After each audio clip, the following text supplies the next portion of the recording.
जय हिंद दोस्तों, नमस्कार। स्वागत है आप सभी का आपके अपने YouTube चैनल अभिषेक एजुकेशन पॉइंट टू पर। दोस्तों, इस वीडियो में हम लोग पढ़ने वाले हैं स्वतंत्रता के बारे में कि स्वतंत्रता क्या होता है, स्वतंत्रता किसे कहते हैं, स्वतंत्रता की अर्थ क्या होती है, स्वतंत्रता की परिभाषा क्या होती है। उसके बाद देखेंगे स्वतंत्रता कितने प्रकार के होते हैं और सबसे अंतिम में देखेंगे कि स्वतंत्रता का महत्व क्या होता है। तो चलिए दोस्तों, वीडियो को स्टार्ट करते हैं और सबसे पहले जानते हैं स्वतंत्रता का अर्थ क्या होता है। देखिए दोस्तों, स्वतंत्रता मानव के लिए सबसे प्रिय वस्तु है, क्योंकि स्वतंत्रता को प्राप्त कर कर मानव अपने आप में स्वतंत्र होता है और इतना स्वतंत्र नहीं होता है कि वह दूसरों पर अधिकार स्थापित कर सके। तो देखिए, मानव स्वतंत्र होता है लेकिन अपने आप में होता है, अपने विकास के लिए होता है, न कि दूसरों पर अधिकार करने के लिए होता है। तो देखिए, सबसे पहले हम लोग जानते हैं स्वतंत्रता का अर्थ क्या होता है। तो देखिए, स्वतंत्रता आंग्ल भाषा के लिबर्टी से बना है, यानी स्वतंत्रता को इंग्लिश में क्या कहते हैं तो लिबर्टी कहते हैं। तो देखिए, स्वतंत्रता आंग्ल भाषा के लिबर्टी से बना है और लिबर्टी है वह लैटिन भाषा के लीवर से बना है। देखिए दोस्तों, ये लीवर यकृत मत समझिएगा, ये लीवर का मतलब है बंधनों का अभाव, बंधनों का अभाव। यानी देखिए, जो स्वतंत्रता है आंग्ल भाषा के, आंग्ल का मतलब होता है अंग्रेजी, जो स्वतंत्रता है आंग्ल भाषा के लिबर्टी से बना है और जो लिबर्टी है वह लैटिन भाषा के लीवर से बना है। और लीवर का अर्थ क्या होता है, बंधनों का अभाव। बंधनों का अभाव यानी बंधनों से मुक्त होना, यानी इसमें मनुष्य को कुछ बंधनों से मुक्त किया गया है, उसी को क्या कहा गया है, बंधनों का अभाव। अब देखिए दोस्तों, स्वतंत्रता के पक्ष होते हैं, जैसे कि आपको स्वतंत्रता दी गई है। अब देखिए, अब तक स्वतंत्रता देवल गई बा तो ई ना होई कि तू के कपार फोड़ देब, ऐसी बात नहीं है। यानी स्वतंत्र है लेकिन आप अपने आप में स्वतंत्र है, किसी दूसरे को आप पर अधिकार नहीं है। यानी तू स्वतंत्र बाड़ तो अपने आप खती बाड़, केहू दूसरा पर अधिकार ना कर पैब। यही के का कहल जाला, बंधनों का अभाव। यानी आप स्वतंत्र हैं लेकिन आपके अंदर, आपके ऊपर किसी का बंधन है, किसी का कानून या नियम है। तो देखिए, स्वतंत्रता के दो पक्ष दिए गए हैं, पहला सकारात्मक पक्ष और दूसरा नकारात्मक पक्ष। सकारात्मक पक्ष का मतलब है कि स्वतंत्रता आपको दी गई है तो आपके पूर्ण विकास के लिए दी गई है, मनुष्य के स्वयं के विकास के लिए स्वतंत्रता दी गई है, नहीं कि न कि दूसरे को हानि पहुंचाने के लिए दी गई है। किसी ने, विद्वान ने कहा कि आप स्वतंत्रता दे रहे हैं तो इस पर कुछ कानून लगाइए, नहीं तो लोग स्वतंत्र हो जाएंगे तो क्या करेंगे, आपसे विवाद करने लगेंगे। जैसे आपको स्वतंत्रता दी गई है तो स्वतंत्रता सीमित दी गई है। अब ये सीमित, अब इतना अधिकार आपको नहीं दिया गया है कि आप किसी दूसरे व्यक्ति पर अपना अधिकार स्थापित कर सके या उस पर उसको अपना अधीन कर सके। तो देखिए, स्वतंत्रता के पक्ष, स्वतंत्रता के दो पक्ष दिए गए हैं। कौन कौन, सकारात्मक पक्ष और नकारात्मक पक्ष। सकारात्मक पक्ष में कहा गया है कि मानव का स्वतंत्रता मानव के विकास तक ही सीमित है, मानव के खुद के विकास तक ही सीमित है। लेकिन नकारात्मक पक्ष में कहा गया है कि मानव को स्वतंत्रता दी गई है लेकिन उस पर अंकुश लगाया गया है जिससे वह किसी गैर कानूनी कामों को न करे। तो देखिए, स्वतंत्रता के दो पक्ष हो गए। अब देखिए, परिभाषा के माध्यम से जानेंगे कि स्वतंत्रता क्या होता है। बहुत ही मज़ेदार परिभाषा है दोस्तों, बहुत ही मज़ेदार परिभाषा। देखिए, पूरा स्वतंत्रता पढ़ेंगे तो आपको एक ही चीज़ मिलेगा, व्यक्ति के व्यक्तिगत विकास के लिए। यानी हमारा विकास क्या है, स्वतंत्रता है। हमारा खुद का विकास क्या है, स्वतंत्रता है। हम स्वतंत्र हैं, कुछ सीमित तक, कुछ सीमाओं तक हम स्वतंत्र हैं, वही क्या है, स्वतंत्रता है। तो देखिए, पहला परिभाषा है, स्वतंत्रता का अस्तित्व तभी हो सकता है, स्वतंत्रता का अस्तित्व तभी हो सकता है जबकि बंधनों का भी अस्तित्व हो। यानी कहा जा रहा है कि आप स्वतंत्रता दे रहे हैं, उसका अस्तित्व यानी उसका मान सम्मान तभी हो सकता है जब आप बंधनों का भी अस्तित्व हो। यानी बंधनों का मतलब कुछ बंधन यानी कानून लगाइए। जैसे कि आप हमें स्वतंत्रता दे रहे हैं ना, आप जनता को स्वतंत्रता दे रहे हैं ना, वो ठीक है, लेकिन जनता पर कुछ कानून लगाइए। क्योंकि यदि जनता को स्वतंत्र छोड़ देंगे तो जनता मनमाने ढंग से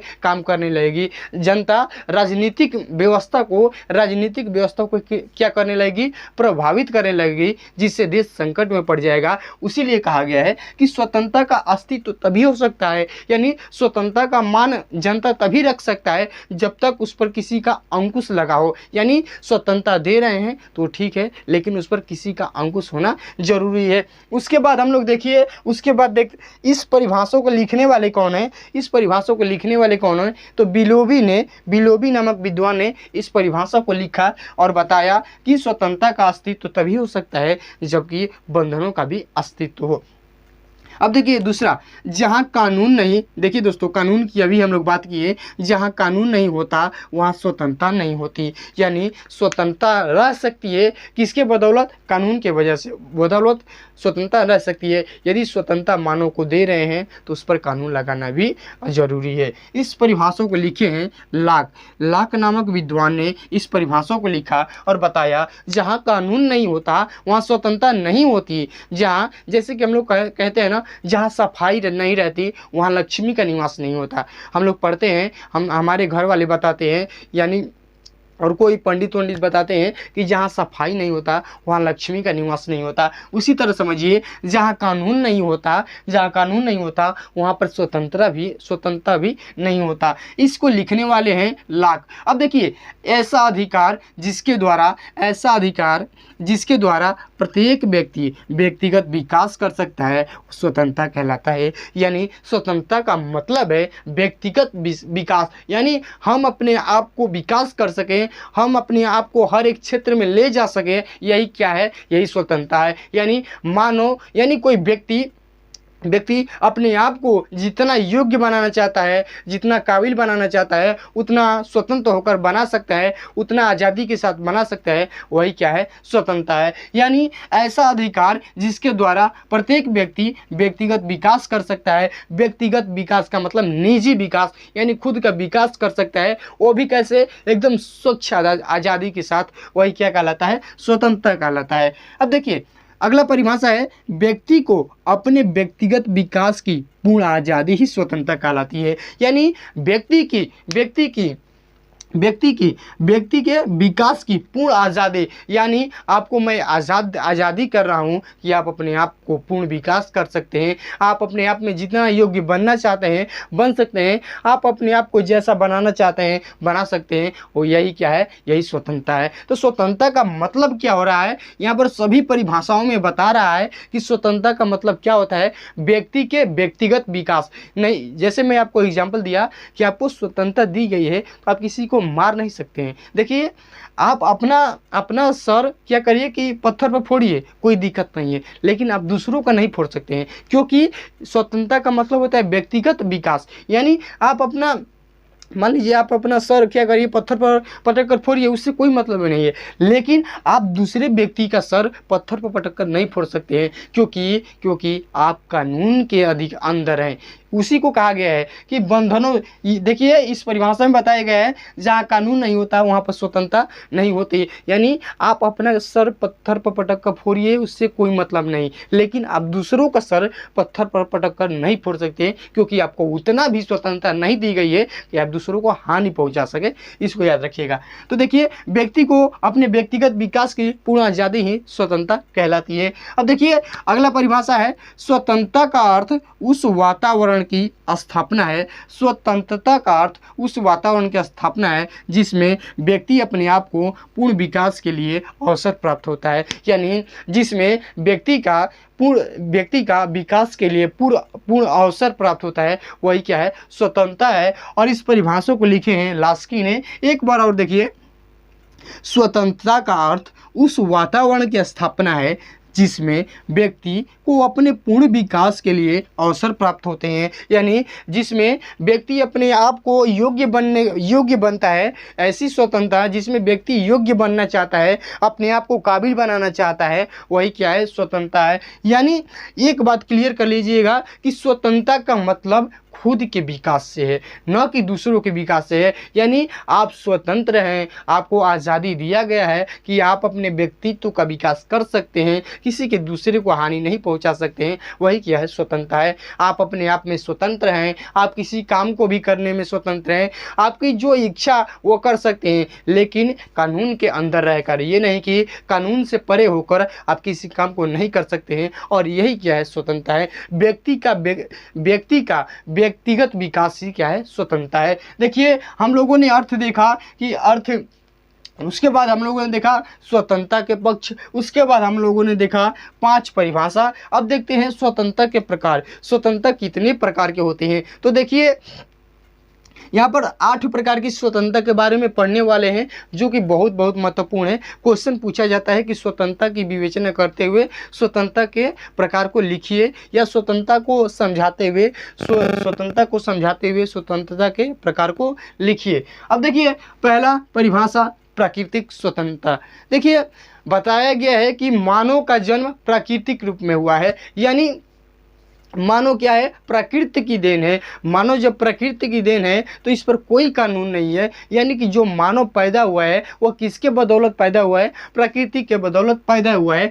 वही कह रहा है, देखिए प्राकृतिक स्वतंत्रता, मनुष्य स्वतंत्र पैदा हुआ है, मनुष्य स्वतंत्र पैदा हुआ है, लेकिन यह सर्वत्र जंजीरों में जकड़ा है। यानी मनुष्य क्या हुआ है, पैदा तो स्वतंत्र हुआ है, लेकिन यहाँ पर आकर यहाँ के कानूनों और नियमों में जकड़ा हुआ है। यही कह रहा है कि मानव प्राकृतिक रूप से स्वतंत्र है। यानी मानव जब पैदा हुआ तो वह क्या था, स्वतंत्र था, उस पर कोई नियम नहीं था। लेकिन जब मानव पैदा हो गया, मानव इस पृथ्वी पर पैदा हुआ, तो यहाँ के नियम और कानूनों ने उसको क्या किया, एक जंजीर में बाधित कर दिया। वही कह रहा है कि प्राकृतिक स्वतंत्रता का मतलब कि मनुष्य क्या है, प्राकृतिक रूप से स्वतंत्र ही पैदा हुआ है, लेकिन यहाँ आकर यहाँ के नियमों और कानूनों में उलझ गया है। उम्मीद है इसको समझ गए होंगे। अब देखिए व्यक्तिगत स्वतंत्रता। व्यक्तिगत स्वतंत्रता का मतलब खुद का स्वतंत्रता। यानी मानव अपने आप में स्वतंत्र है, कुछ काम को करने के लिए मानव अपने आप में स्वतंत्र है, उसी को बताया गया है। देखिए व्यक्तिगत जीवन कार्यों में स्वतंत्रता, यानी कुछ मानव के जीवन में जो व्यक्तिगत यानी पर्सनल जिसे कह सकते हैं, पर्सनल कह सकते हैं, प्राइवेट कह सकते हैं। देखिए व्यक्तिगत जीवन के कार्यों में स्वतंत्रता, यानी व्यक्तिगत के खुद, व्यक्तिगत का तो मतलब व्यक्ति के खुद यानी दैनिक जीवन में जो स्वतंत्रता दी गई है वही क्या है, व्यक्तिगत स्वतंत्रता। यानी व्यक्ति को दैनिक जीवन में जो स्वतंत्रता दी गई है वो क्या है, व्यक्तिगत स्वतंत्रता है। देखिए जैसे कि व्यक्तिगत स्वतंत्रता का मतलब आप भोजन खा सकते हैं। आप कैसा भोजन खा सकते हैं, कोई पूछने वाला नहीं यहाँ पर कि आप ये मत खाइए, ऐसा मत खाइए, आपको ये अधिकार नहीं है खाने का, ऐसी कोई बात नहीं है। आप कैसा भी भोजन खा सकते हैं, आपकी जैसी इच्छा है आप भोजन कर सकते हैं। उसके बाद वेशभूषा, आपको जो पहनने का मन कर रहा है आप पहन सकते हैं। दूसरा रहन सहन, आपको कोई हस्तक्षेप नहीं कर सकता है कि आप ऐसे हैं, आप वैसे हैं, आप ये मत पहनिए, आप ये मत खाइए, आप पूजा मत करिए, इस भगवान की पूजा मत करिए, उस भगवान की पूजा मत करिए, ये ऐसी बात नहीं है। यानी आपको स्वतंत्रता दी गई है, यह व्यक्तिगत स्वतंत्रता है, यानी आपकी पर्सनल स्वतंत्रता है कि आप अपने इच्छा अनुसार भोजन कर सकते हैं, अपने इच्छा अनुसार वेशभूषा का धारण कर सकते हैं, अपने इच्छा अनुसार अपना रहन सहन बना सकते हैं और अपने इच्छा अनुसार पूजा कर सकते हैं। आपको कोई बाधित नहीं करेगा कि आपको इसी भगवान की पूजा करनी है, आप इसमें स्वतंत्र हैं, आप किसी को भी मान सकते हैं। अब देखिए नागरिक स्वतंत्रता। नागरिक का मतलब कि कई लोगों का समूह, उनके बारे में जो स्वतंत्रता है वही क्या है, नागरिक स्वतंत्रता। यानी जनता क्या कर सकता है, विचार का प्रचार कर सकता है, यानी आप अपने विचारों का प्रचार कर सकते हैं, आप भाषण दे सकते हैं, आप लिख सकते हैं, आप कहीं भी घूम सकते हैं, सभा कर सकते हैं, संघ बना सकते हैं, और रोजगार की स्वतंत्रता। यानी आपको हर एक प्रकार की स्वतंत्रता दी गई है, वही क्या है, नागरिक स्वतंत्रता है। नागरिक स्वतंत्रता में क्या क्या आता है, विचार करने की स्वतंत्रता, भाषण करने की स्वतंत्रता, लेखन करने की स्वतंत्रता, भ्रमण करने की स्वतंत्रता, सभा करने की स्वतंत्रता, संघ बनाने की स्वतंत्रता और रोजगार की स्वतंत्रता।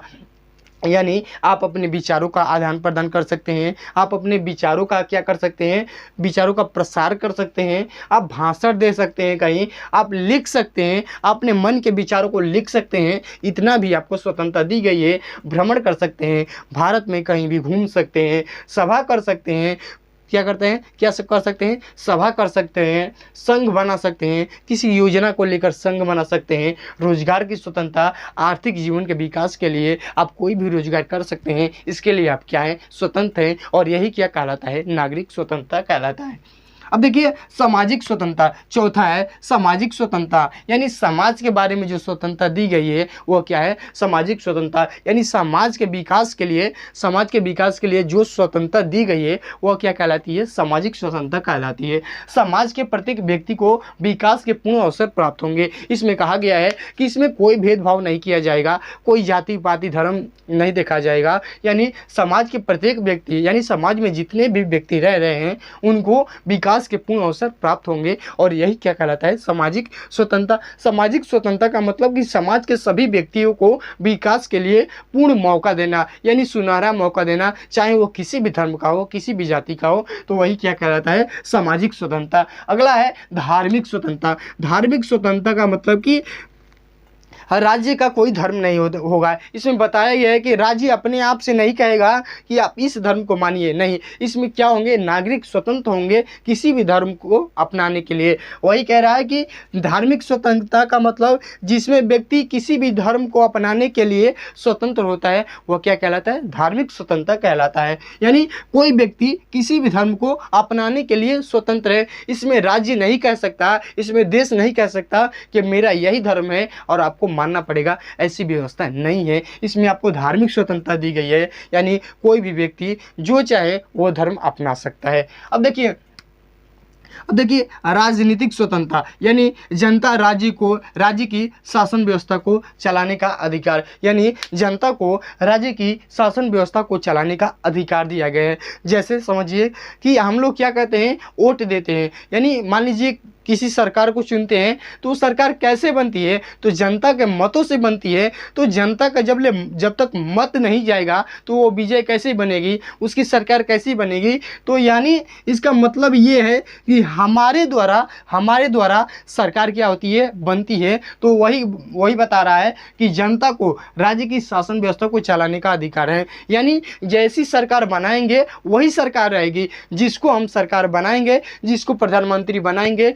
वही हमको शासन व्यवस्था चलाएगा, यानी वही हम लोगों का देखभाल करेगा। तो वही कह रहा है कि जनता को राज्य की शासन व्यवस्था को चलाने का अधिकार दिया गया है, यानी जनता को स्वतंत्र रूप से छोड़ा गया है कि आप जिसको चाहें उसकी सरकार बना सकते हैं, जिसको चाहें उसको प्रधानमंत्री बना सकते हैं, जिसको चाहें उसको मुख्यमंत्री बना सकते हैं, जिसको चाहें उसको ग्राम प्रधान बना सकते हैं। यह आप पर छोड़ा गया है और आप अपने मन से शासन व्यवस्था चला सकते हैं। अब देखिए राष्ट्रीय स्वतंत्रता, इसमें कहा गया है कि राष्ट्रीय स्वतंत्रता का मतलब कि देश को भी स्वतंत्र होना चाहिए। जैसे कि हर एक व्यक्ति को स्वतंत्रता दी गई है अपने पूर्ण विकास के लिए, उसी तरह देश स्वतंत्रता देना चाहिए। हर एक देश को भी स्वतंत्रता देना चाहिए अपने पूर्ण विकास के लिए, यानी हर एक देश को स्वतंत्र रहना चाहिए अपने देश के आर्थिक विकास के लिए, राजनीतिक विकास के लिए। अब देखिए आठवां है आर्थिक स्वतंत्रता। आर्थिक स्वतंत्रता का मतलब आर्थिक विकास के लिए रोजगार की स्वतंत्रता, यानी आर्थिक व्यवस्था, यानी आप कोई भी रोजगार करना चाहते हैं ना, अपने परिवार को यानी अपने जीविका का निर्वाह करना चाहते हैं और आप कोई भी रोजगार कर सकते हैं, इसके लिए आप स्वतंत्र हैं। इसी को कहा गया है कि आर्थिक स्वतंत्रता, यानी आपको स्वतंत्र किया जाता है कि आप अपने परिवार के आर्थिक विकास के लिए कोई भी रोजगार कर सकते हैं, इसके लिए आप क्या हैं, स्वतंत्र हैं। तो उम्मीद है कि आठों प्रकार के आपको स्वतंत्रता अच्छे से समझ में आए होंगे। उसके बाद हम लोग देखते हैं महत्व, यानी स्वतंत्रता का महत्व क्या है। तो इस पूरे टॉपिक में आपने जो पढ़ा है वो क्या पढ़ा है, व्यक्ति के व्यक्तिगत विकास के लिए, क्या है, व्यक्ति के व्यक्तिगत विकास के लिए, यानी स्वतंत्रता क्या है, व्यक्ति का व्यक्तिगत विकास है। यानी व्यक्ति स्वयं जितना योग्य बनना चाहता है, जैसा बनना चाहता है वैसा बन सकता है, क्योंकि उसको तमाम प्रकार की स्वतंत्रताएं दी गई है। अब देखिए अब हम लोग देखते हैं महत्व, यानी स्वतंत्रता का महत्व क्या है। तो एक ही लाइन में समझिएगा, स्वतंत्रता का महत्व है व्यक्तिगत विकास के लिए स्वच्छ आज़ादी, यानी व्यक्ति को व्यक्तिगत विकास के लिए स्वच्छ आज़ादी। यहाँ पर देखिए कितना प्यारा शब्द लिखा गया है, स्वच्छ आज़ादी। एकदम क्लियरिटी, इसमें कोई हस्तक्षेप नहीं है कि आप इसकी तैयारी नहीं कर सकते हैं, आप इस नौकरी की तैयारी नहीं कर सकते हैं। आप चाहे किसी भी जाति को हो, आप किसी भी जाति को हो, उससे नहीं प्रॉब्लम है, कोई प्रॉब्लम नहीं है। आप व्यक्तिगत यानी आप अपने विकास के लिए आप जितना योग्य बनना चाहते हैं, आप जितना काबिल बनना चाहते हैं, आप बन सकते हैं। यही क्या है, यही स्वतंत्रता का महत्व है। यानी स्वतंत्रता इतना महत्व देता है, आपको इतना महत्व देता है, आपको इतना अधिकार देता है कि आप कितना भी चाहें उतना विकास कर सकते हैं, उस पर कोई किसी का हस्तक्षेप नहीं होगा। तो स्वतंत्रता का महत्व का मतलब कि व्यक्तिगत विकास के लिए स्वच्छ आज़ादी, यानी व्यक्ति को व्यक्तिगत विकास के लिए स्वच्छ आज़ादी दी गई है। दोस्तों, वीडियो कैसा लगा कमेंट में अवश्य बताइएगा। वीडियो को अपने दोस्तों के साथ शेयर करिएगा। वीडियो देखने के लिए आप सभी का बहुत बहुत धन्यवाद। फिर मिलेंगे अगले नेक्स्ट वीडियो के साथ।